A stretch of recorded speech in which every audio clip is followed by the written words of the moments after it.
Students, Prince sir के इस podcast में आप सभी का स्वागत है।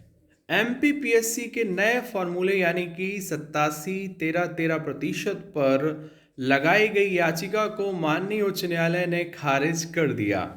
आखिर खारिज क्यों किया और इसके पीछे माननीय न्यायालय ने क्या तर्क दिए, ये आपको बताएंगे।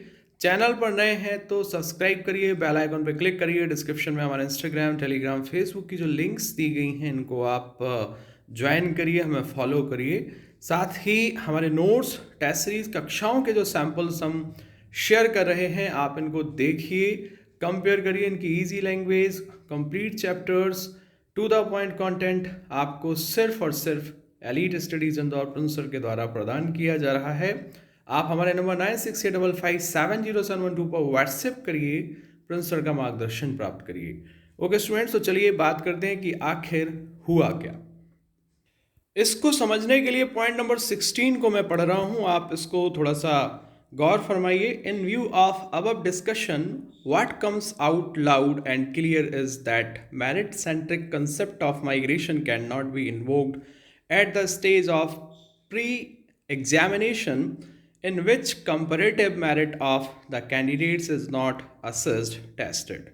In the instant case, as prescribed in the terms and conditions of advertisement in question, right to migration will certainly be available to reserved category candidates on the declaration of result of main examination and not at the declaration of pre-examination. यही इस judgement का सार है। आपको हिंदी में बता दूं तो माननीय न्यायालय ने कहा है कि जिस तरह से जो विज्ञापन की शर्त थी, विज्ञापन की शर्त में कहा गया था कि जो प्री एग्ज़ाम होता है उसके मार्क्स नहीं जोड़े जाते हैं, उसके जो नंबर होते हैं वो फाइनल रिजल्ट में काउंट नहीं होते हैं। इसलिए यहाँ पर जो आपके मेरिटोरियस कैंडिडेट्स हैं इनको मेरिट लिस्ट में माइग्रेट करना ऐसा नहीं होगा, क्योंकि ये जो प्रक्रिया है ये मेन एग्जामिनेशन से शुरू होती है।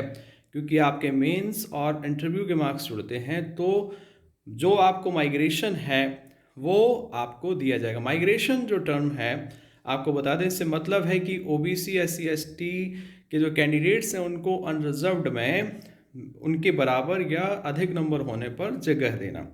तो माननीय न्यायालय ने सीधा सीधा कह दिया है कि देखिए, विज्ञापन की शर्त में ही बता दिया गया था कि जो प्रिलिमिनरी एग्ज़ाम होता है वो आपका जो होता है वो सिर्फ एक तरह से स्क्रीनिंग टेस्ट होता है, उसके मार्क्स नहीं जुड़ते हैं। तो यहाँ पर माइग्रेशन जैसी कोई चीज़ का सवाल नहीं उठता है। आपको मेन एग्जामिनेशन और बाकी प्रक्रिया में माइग्रेशन दिया जाएगा, यानी कि 87-13-13% वाला जो फॉर्मूला है अब बरकरार रहेगा। और एक बात कही है माननीय न्यायालय ने, आप सभी को पता होगा कि अभी हाईकोर्ट का जो आपका कहना चाहिए एक केस है वो माननीय सर्वोच्च न्यायालय में चल रहा है। जो हाईकोर्ट की भर्तियां आई थी, आप सभी को पता है 1255 आई थिंक, अगर मैं सही बोल रहा हूँ तो ये भर्तियां आई थी, उस पर माननीय सर्वोच्च न्यायालय में केस चल रहा है। माननीय सर्वोच्च न्यायालय ने कोई फैसला इस पर नहीं दिया है अभी तक। इस वजह से भी उच्च न्यायालय जबलपुर ने इसको किसी भी तरह से कंसीडर नहीं किया, यानी कि जो प्री एग्ज़ाम में आपको कहना चाहिए कि अनरिजर्व्ड कैटेगरी में आपको ओबीसी, एससी, एसटी के कैंडिडेट्स को शामिल करने का जो एक तरह से याचिका लगाई गई थी उसको खारिज कर दिया है। आखिरी में लिखा हुआ, consequently this petition stands dismissed without cost. तो जो है बिना किसी कॉस्ट के इसको खारिज कर दिया है। मैंने आपको चीज़ें बता दी हैं। अब इसके प्रभाव क्या पड़ेंगे, देखिए इसके प्रभाव ये पड़ेंगे कि जो भी रिजल्ट 2019 का, 20 का और 21 का जारी किया है वो बरकरार रहेगा। और मैंने आपको पहले ही बता दिया था कि 87-13-13% वाला जो फॉर्मूला है ये फ़िलहाल बरकरार रहेगा, क्योंकि आप सभी जानते हैं कि इसके फैसले के ठीक पहले 20 का रिजल्ट आ जाना ये पहले ही संदेश दे रहा था, इंडिकेट कर रहा था। और फिर 19 का भी रिवाइज होना, और उसके बाद फिर आपने देखा 21 का पहले ही आ गया। तो कुल मिलाकर तीनों परीक्षाओं के रिजल्ट इस पर जारी हो गए हैं, सामने चुनाव हैं। तो आप सभी समझ सकते हैं कि कहीं ना कहीं ये फॉर्मूला भी बरकरार रहेगा।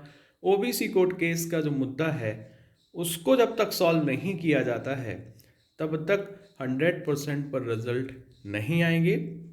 और फिलहाल यही जो रिजल्ट्स हैं वो आपके जो हैं सही माने जाएंगे, बरकरार रहेंगे। और अब सुप्रीम कोर्ट के फैसले का इंतज़ार रहेगा, जो कि हाई कोर्ट वाले जो अभ्यर्थी हैं जो परीक्षाओं में बैठे थे, क्लर्क या टाइपिस्ट जो भी थे, तो उनका जो डिसीजन आएगा उसके अधीन वो भर्ती हो गई है। उस पर अगर मान लीजिए माननीय न्यायालय, सर्वोच्च न्यायालय उसको कंसीडर करता है तो फिर यहाँ पर अभ्यर्थी दोबारा अपील कर सकते हैं। तो कुल मिलाकर बात यही है कि एमपीपीएससी के अभ्यर्थी जो हैं हाई कोर्ट, उच्च न्यायालय के ही पिछले इतने सालों से जो है चक्कर काट रहे हैं। अच्छा हुआ कि जो अभ्यर्थी हैं वो सर्वोच्च न्यायालय चले गए, वहाँ से कुछ हो सकता है कि उम्मीद जाग सकती है इस तरह की। बाकी देखते हैं क्या होता है। आप सभी को बता दें, आने वाली परीक्षाओं की तैयारी के लिए, साथ ही एमपीपीएससी साक्षात्कार 2020-2019 से संबंधित जो नोट्स हैं, किताबें हैं प्रिंसर की, वो आप ऑर्डर करें और इसके साथ निःशुल्क मार्गदर्शन प्राप्त करें। यानी कि इंटरव्यू के लिए आपको, मॉक टेस्ट के लिए किसी भी तरह का कोई चार्ज नहीं देना है। चूँकि अभी पटवारी के एग्ज़ाम आप दे रहे हैं या अन्य कोई एग्ज़ाम दे रहे हैं, तो अभी से ये नोट्स ऑर्डर करके आप थोड़ा सा देख सकते हैं कि किस तरह से तैयारी करना है, और प्रिंस सर से बात करके निःशुल्क मार्गदर्शन प्राप्त कर सकते हैं। नंबर हमारा 9655570712। इस पर व्हाट्सएप करिए, प्रिंस सर से बात करिए। मिलते अगले पॉडकास्ट में। धन्यवाद।